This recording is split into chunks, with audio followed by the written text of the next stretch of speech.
Muy buenas tardes, muy buenos momentos tengan todos ustedes. Estoy trabajando el Tratado del Diluvio Universal. En este video estoy viendo qué pasó en la corteza terrestre y estoy viendo específicamente cómo se formaron el carbón y el petróleo. En este video específico estoy viendo cómo explican los uniformistas, cuáles son las explicaciones para entender cómo se formó el carbón, el periodo carbonífero que se llama. Y hay dos momentos de carbón, un carbón terciario y uno, digamos, cuaternario. El cuaternario está impregnado con agua salina, con agua de mar. Entonces vamos a estudiar a fondo qué pasó, qué dicen los evolucionistas, los uniformistas sobre la formación de carbono, para después, ahora sí, pasar a la explicación real y concreta de qué pasó con la formación del carbono y el diluvio universal en el siguiente video. Muchas gracias por su atención. Espero que les guste. Origen del petróleo y el carbón. Los primeros investigadores geológicos sobre las medidas de carbón del sistema carbonífero trataron de explicar su origen en términos de procesos geológicos que operan durante eones de tiempo. Sin embargo, la evidencia que estaban descubriendo continuamente presentaba más y más dificultades dentro de ese marco de pensamiento. Particularmente problemáticas fueron las dificultades relacionadas con las raíces de los helechos, la vegetación carbonífera dominante. La confusión incluso se extendió a través de las fronteras internacionales con las ideas de los geólogos en el continente en conflicto con las de Inglaterra y América, como las hipótesis silvomarín del alemán Otto Kunze.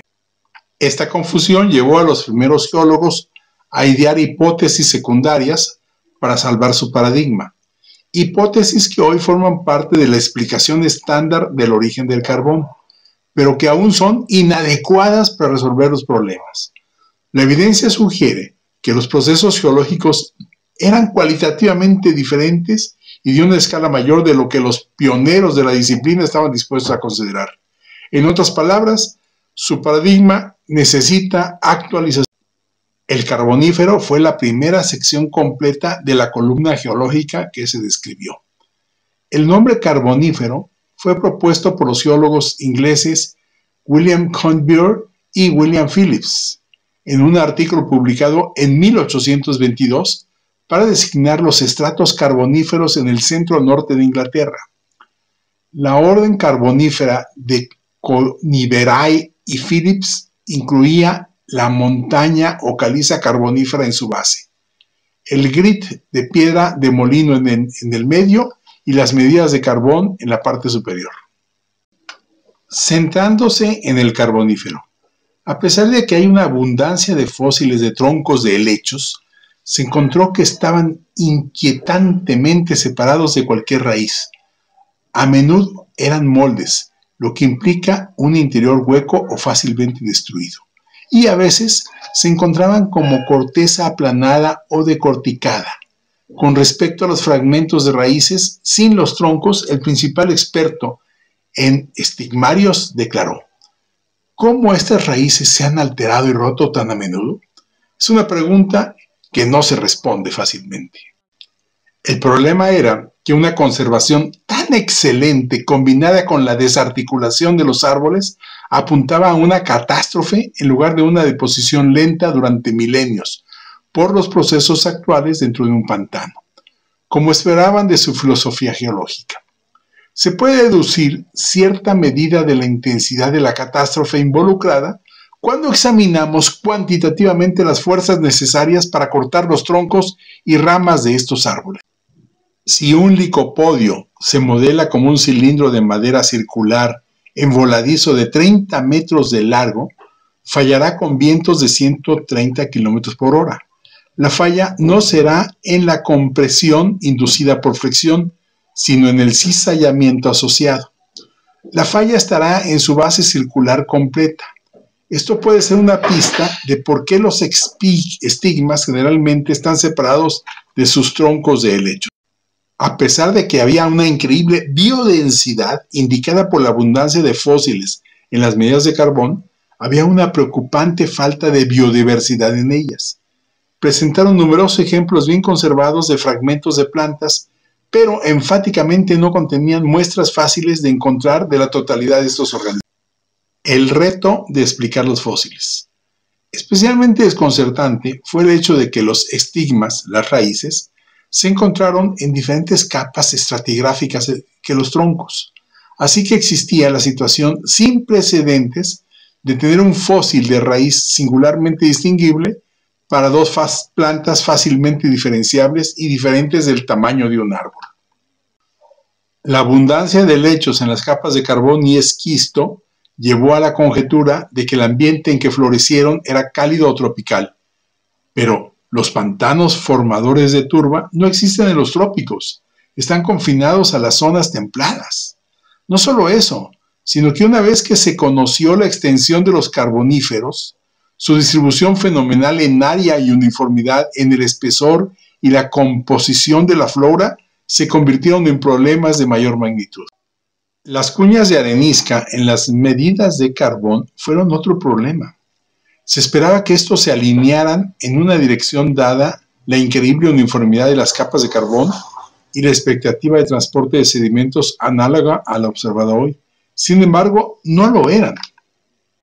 En cambio, los estratos en forma de cuña variaron en casi todas las capas.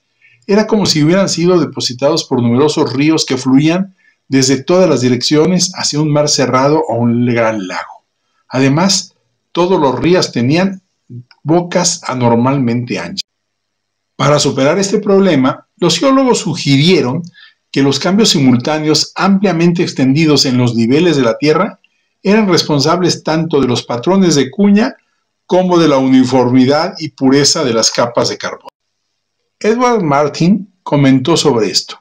La parte sorprendente de esto es que los cambios en el nivel de la Tierra deben haber tenido lugar simultáneamente en esas grandes áreas. También bromeó diciendo que los fondos de flora que se encuentran en los lechos de carbón de cada país se parecen tanto entre sí que se despertó la sospecha de que ignoraron la latitud de forma antinatural. La densidad del aparente entorno carbonífero era fenomenal, pero la biodiversidad era notablemente baja. Además, se observó que las capas de carbón se bifurcaban o se dividían limpiamente, sin un indicio de una transición similar a las facies. Había cientos de capas de carbón apiladas una sobre otra en unidades de estratos repetitivos asociados. Y siempre estuvo presente el problema de la escala, de su inmensa extensión geográfica. En una ciencia exigente como la física, la inmensa escala del depósito por sí sola se habría denominado una catástrofe. Hipótesis silvomarina. Otto Kunz fue un botánico alemán cuyo primer amor fue la geología. Presentó muchos argumentos inquietantes y convincentes que desafían el paradigma del pantano, formador de turba para la formación del carbón del carbonífero superior. Señaló otras especies de agua salada que se encontraban en estas capas de carbón, así como muchas de agua dulce y terrestre. Tomó muestras y las analizó químicamente, una increíble distribución geográfica de carbones, y confirmó consistentemente que las medidas de carbón siempre estaban asociadas con un ambiente marino cuando eran del carbonífero superior y de uno continental cuando eran terciarios. Confirmó e informó sobre lo que otros habían observado sobre la extraña distribución de troncos de licopodios verticales, pero truncados y huecos que se separan estratigráficamente de sus raíces. Al caer víctima del marco uniformitario del pensamiento, que requiere una explicación completa en términos de los procesos actuales, su hipótesis de origen eóleo fue un eslabón débil en su caso, por lo demás fuerte. Tendía a presentar problemas de escala irónicamente, siendo uno de sus principales argumentos contra la formación de carbones de delta. Kunz también propuso que los carbones del carbonífero superior se formaron a partir de bosques flotantes, como los que no existen hoy en día, a pesar de que pudo encontrar análogos de islas flotantes a pequeña escala en los ríos Paraguay y Mississippi. Estaba en un ambiente marino no ácido, flotando sobre o justo debajo de la superficie. Los bosques flotantes formadores de carbón que Kunz denominó silvomarina tenían que haber sido lavados en su lugar, según él. Sus argumentos se basaban en las perturbaciones de la flora que formaba la base de ellos, así como en que aparentemente se habían depositado en calizas, incluidas una devónica en Rusia, esquistos, granitos, gneisses, pizarras y otras piedras de silicato. Finalmente, según Kunz, las extinciones de flora y fauna de este periodo se debieron a la destrucción total del hábitat del ambiente silvomarino. Los bosques flotantes formadores de carbón, que Kunz denominó silvomarina, tenían que haber sido lavados en su lugar. A Kunz se le atribuye no haber seguido la propensión del abogado inglés Lyell y a aplicar observaciones locales o costeras a depósitos de carbón del tamaño de un continente. Sin embargo, al igual que Lyell y los geólogos de habla inglesa, se mantuvo alejado de los cálculos mecánicos o físicos, a pesar de haber aplicado análisis químicos cuantitativos en su razonamiento. Los argumentos estadísticos estaban ausentes de todo su argumento. Los primeros investigadores geológicos trataron de explicar el origen de las medidas de carbón en términos de entornos deposicionales modernos que involucraban procesos geológicos que operaban durante eones de tiempo. Sin embargo, la evidencia que se descubrió de las medidas del carbón carbonífero presentó más y más dificultades dentro de su marco de pensamiento. Esto lleva a la conclusión de que el problema está en el paradigma interpretativo. La situación en la que se han metido los geólogos sobre esta cuestión de origen surge de su propensión a presentar hipótesis cualitativas y prematuras. La falta de cálculos cuantitativos, pruebas estadísticas y experimentación también es un factor importante. Ahora estamos en el lugar donde necesitamos considerar procesos geológicos que son cualitativamente diferentes y de una escala mayor de lo que los pioneros de la disciplina estaban dispuestos a considerar. En otras palabras, el paradigma necesita actualizarse. Formaciones de carbón y petróleo. Grandes árboles fosilizados se encuentran cerca de los polos norte y sur. En la Antártida, algunos árboles fosilizados miden 7 metros de largo y 60 centímetros de espesor. Cerca hay 30 capas de carbón antracita o de alto grado, cada una de 90 a 120 centímetros de espesor. Los bosques de secuoyas enterrados, con árboles de más de 30 metros de largo y estructuras de raíces que muestran que crecieron en su lugar, se encuentran en las islas canadienses dentro del Círculo Polar Ártico. También se encuentra mucho petróleo dentro del Círculo Polar Ártico. ¿Fue una vez lo suficientemente cálido como para que los árboles crecieran en la Antártida o dentro del Círculo Polar Ártico? Si es así, ¿cómo podría crecer tanta vegetación donde es de noche 6 meses al año? ¿Estuvieron esas tierras frías alguna vez en latitudes templadas? No de acuerdo con la tectónica de placas, que coloca a ambas regiones cerca de sus latitudes actuales, cuando sus bosques ahora fosilizados estaban creciendo. Hablemos de los hidratos de metano. Algunas bacterias pueden vivir sin oxígeno, se alimentan de materia orgánica y producen gas metano, un combustible. Desde 1970 se han descubierto metano dentro del hielo mezclado dentro de sedimentos que se encuentran hasta 2.500 metros debajo del fondo del océano profundo frente a las costas. Las moléculas de hielo forman estructuras microscópicas en forma de jaula que envuelven una o más moléculas de metano. El valor energético total de esta combinación de metano y hielo, llamada hidrato de metano, es al menos el doble de lo que todo el carbón y petróleo conocidos en el mundo combinados. ¿Por qué hay tanto metano enterrado a lo largo de las costas? ¿Cómo llegaron allí todas las bacterias que producían el metano y cuál era su gigantesca fuente de alimento? El depósito individual más grande conocido, llamado Hydrat Ridge, se encuentra frente a la costa de Oregon. Según la tectónica de placas, esa parte del fondo marino se desliza por debajo de América del Norte y debería eliminar los hidratos de metano. Sin embargo, hay a lo largo de todas las líneas costeras de todo el mundo, al igual que hay donde los fondos marinos supuestamente no se están subduciendo. ¿Cuál es la fuente de hidrocarburos? Obviamente, material orgánico. Los fumadores negros, con su agua supercrítica que escapa, generalmente están rodeados de vegetación enterrada y grandes ecosistemas, como enjambres de gusanos tubulares gigantes que se alimentan de productos químicos disueltos en el agua supercrítica. Ese material orgánico es disuelto rápidamente por el agua supercrítica cuando los respiraderos cambian de ubicación.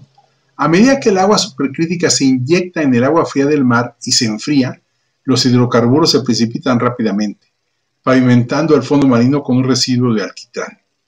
El agua del diluvio universal arrancó la mayor parte de la abundante vegetación de la Tierra y la transportaron a regiones donde se acumuló en grandes masas.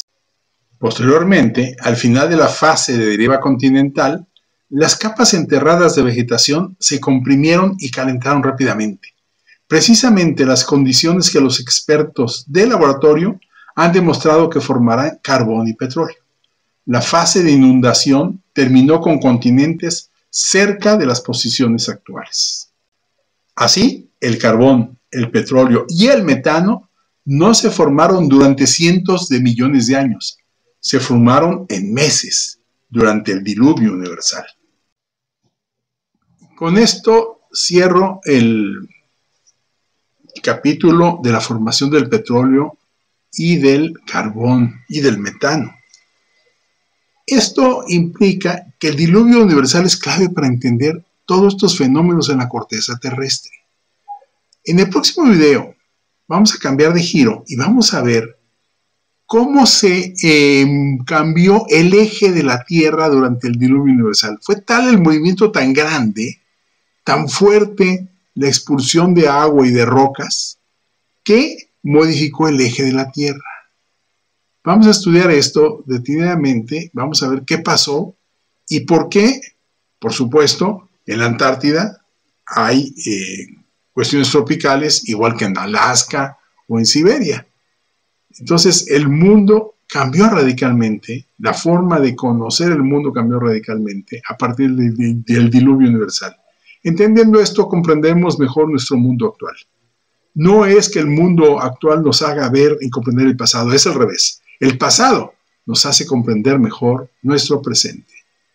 Entonces, esto es contrario al uniformismo. El diluvio universal es la clave para entender nuestro mundo. La ciencia por encima de la ideología.